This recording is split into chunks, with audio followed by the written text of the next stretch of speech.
문제는 타이밍. 이제 우리가 셀 차례다. 셀 타이밍을 알려주는 유안타 T레이더. 잘 파는 게 투자다. 유안타 증권.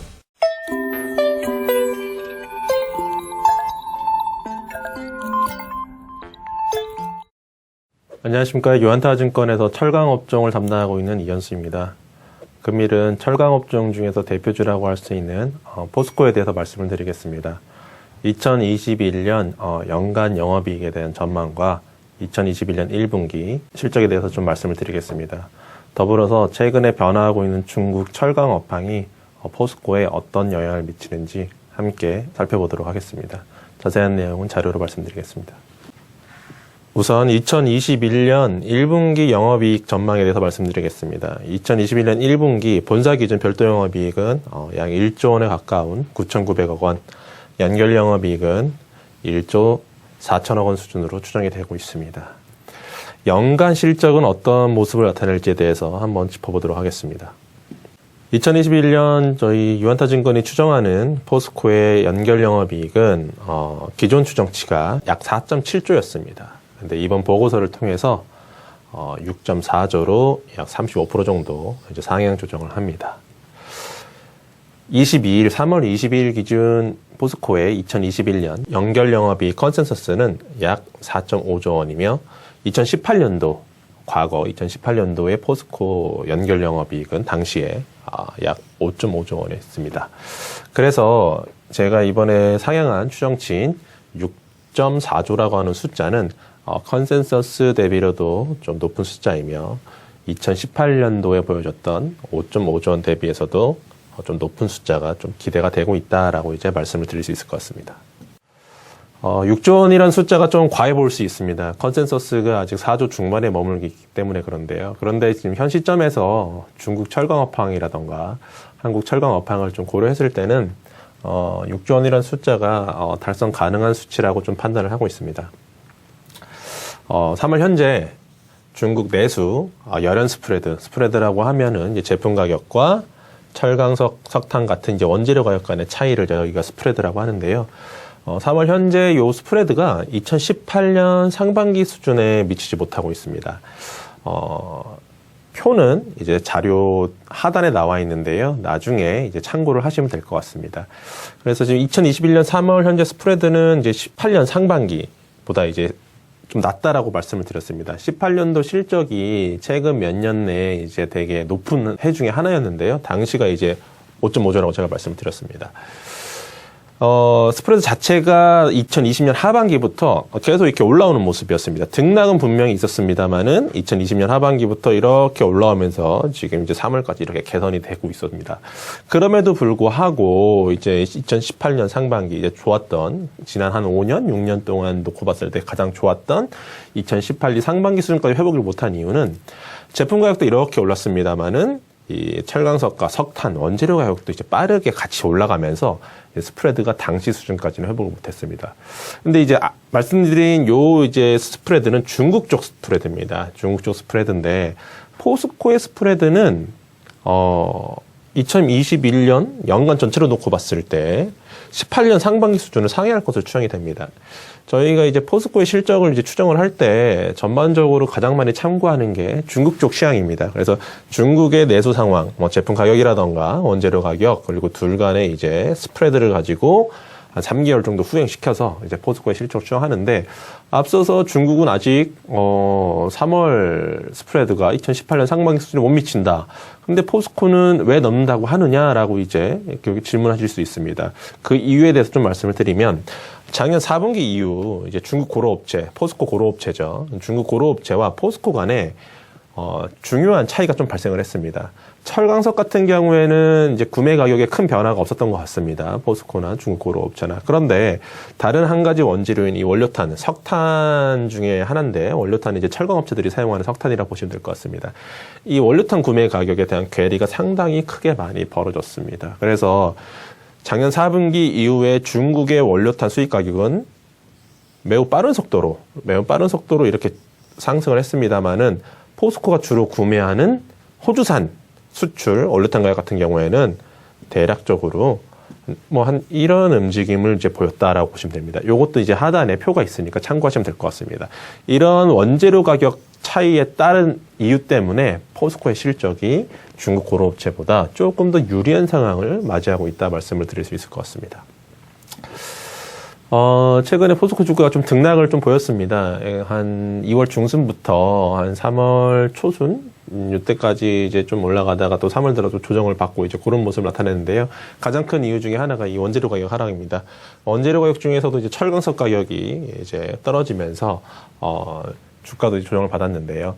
이 원재료 가격 하락을 사실 시장에서 바라보는 시각은, 부정적인 시각이 좀 더 많습니다. 예, 제가 이제 여러 투자분들을 만나 뵙고 하면은 일단은 원재료 가격인 철강석이 이렇게 떨어지면은 제품 가격도 동반해서 하락한다는 인식이 매우 강하고 실제로도 그렇게 움직입니다. 그렇다 보니까 원재료 가격 떨어짐에 따라서 제품 가격도 같이 떨어지겠구나, 모멘텀이 좀 축소되는구나 하면서 이제 주가도 좀 조정이 나왔다고 보고 있습니다. 저는 그런데 2020년 하반기 이후에 크게 이제 철강석 가격이 올랐는데요. 요게 이제 2021년 하반기에는 좀 떨어질 걸로 보고 있습니다. 그러면 안 좋게 보는 거냐? 이제 이렇게 질문하실 수 있습니다. 일단은 철강석 가격 약세를 보는 이유에 대해서 간단히 설명드리겠습니다. 철강석 가격 약세를 보는 이유는 주요 광산업체, 호주의 이제 주요 철강석 광산업체들인데 얘네들의 그 2021년 생산량 가이던스는 전년 대비 증가가 거의 하지 않습니다. 거의 뭐 작년 정도 수준이라던가 소폭 정도 증가를 하는 그런 수준에 그치고, 반면에 이 브라질에 있는 발레라고 하는 또 광산업체가 있는데 호주 애들은 거의 증가를 안 시키는 반면에 브라질의 발레는 조금 증산을 하려는 움직임이 있습니다. 이러다 보니까 공급이 좀 증가를 할 수 있겠구나, 이제 이런 생각을 하고 있는데 그 와중에 중국 정부가 조광 생산량을 통제, 전년 대비 이제 생산량을 낮추라라고 이제 중국 철강업체들한테 요구하고 있는 걸로 알려지고 있습니다. 이게 이제 조광 생산량이라고 하면 철강 생산량이라고 보시면 되는데요. 철강 생산량을 만약에 떨어뜨린다라고 하면 철강석 입장에서는 수요가 떨어지는 거거든요. 그러다 보니까 철강석은 공급은 소폭이나마 늘어날 수 있는 이제 그런 움직임이 있는데 수요는 오히려 줄어드는, 그럼 이제 가격적인 측면에서 당연히 떨어질 수 있는 그런 요인이 발생을 합니다. 그러다 보니까 이제 철강석 가격이 최근에 좀 떨어졌고요. 이게 떨어지면서 이제 센티멘털이 약해졌습니다. 앞서 말씀드린 대로 원재료 가격 떨어지니까 제품 가격도 같이 떨어지는구나, 이제 그렇게 생각하는데, 이제 저희가 물론 이제 제품 가격에 대한 방향성도 되게 중요하지만 기업의 실적에 영향을 미치는 거는 결국은 스프레드죠. 이제 제품 가격과 원재료 가격의 스프레드인데 그걸 이제 저희가 펀더멘털이라 놓고 봤을 때 과연 이제 철강석 가격이 이런 식으로 빠질 때 제품 가격도 같은 폭으로 빠질 거냐라고 생각했을 땐 저는 이제 그렇게 보지는 않다고 생각하고 있습니다. 적어도 덜 빠지던가 아니면 옆으로 기던가 이렇게 하면서 이 스프레드가 더 확대될 걸로 이제 그렇게 보고 있습니다. 올해 중국만 놓고 봤을 때는 이 수요에 대해서는 그렇게 사실은 기대감이 높진 않습니다. 이번 양회에서 이제 언급된 이제 수치들 보면 GDP 성장률이라던가 아니면은 GDP 대비 재정 적자 규모라던가 아니면 중국 지방 정부들의 신규 특수 목적 채권 발행 규모 한도라던가 이런 것들 놓고 봤을 때는 작년 대비 철강 수요가 크게 증가하기 좀 어려울 것 같다, 이제 이런 생각을 할 수 있습니다. 하지만 작년 대비 과연 수요가 줄겠느냐? 수요가 줄지는 않을 것 같습니다. 그래서 최소한 작년 정도 수준 아니면 1에서 2% 정도 증가를 좀 할 수 있을 걸로 좀 보입니다. 그런데 그 와중에 앞서 말씀드린 대로 중국 정부가 올해 이제 생산량 통제, 좀 긴 그림으로 놓고 봤을 때는 2060년도에 중국이 이제 탄소 중립에 대해서 선언을 하면서 점점 더 어떻게 보면 철강업에 대한 생산에 대해서 조금은 통제를 하려는 움직임을 올해부터 보이고 있는데요. 아직까지 구체적으로 얼마나 줄여라라는 숫자를 발표하지는 않았지만은 이런 의중을 밝힐 만큼 빠르면 상반기, 늦어도 하반기에는 직접적인 수치화 시키면서 생산량을 통제할 것 같습니다. 그렇다 하면은 철강만 놓고 봤을 때 수요는 그래도 소폭 증가 아니면 작년 정도 수준, 공급은 줄어든다고 하면 수급 전체로 놓고 봤을 때는 타이트한 그런 수급 상황이 좀 이어질 것 같다 보고 있습니다. 그렇기 때문에 원재료 가격 하락을 마냥 부정적으로만 보지 말자라는 생각을 하고 있고, 만약에 철강 수요가 안 좋은 상황에서 원재료 가격이 떨어지면은 이거는 부정적으로 보는 게 맞습니다. 왜냐하면 제품 가격이 못 버티고 더 떨어지거나 같이 떨어지기 때문인데요. 지금은 중국의 수급 상황을 놓고 봤을 때 철강을 봤을 때는 원재료 가격이 떨어진다 한들 제품 가격이 그거 이상으로 빠질 가능성은 매우 적다라고 보고 있습니다. 그래서 실적이 어쨌거나 지금 제가 기존에 추정했던 것보다 제품 가격이라던가 스프레드가 예상보다 많이 올라왔습니다. 그래서 앞서 말씀드린 대로 2021년 영업이익 추정치를 기존 추정치 대비 한 30% 정도 이제 상향 조정을 했고요. 거기에 따라서 이제 적정 PBR, 타겟 PBR을 기존에 ROE가 한 6%에서 7% 정도로 이제 예상이 됐기 때문에 0.65배를 적용을 했었는데 이번에 이제 보시면은 올해 약 한 8%, 이 정도의 이제 ROE가 달성이 가능할 걸로 보입니다. 그래서 이제 타겟 PBR을 이제 0.8배로 적용을 했습니다.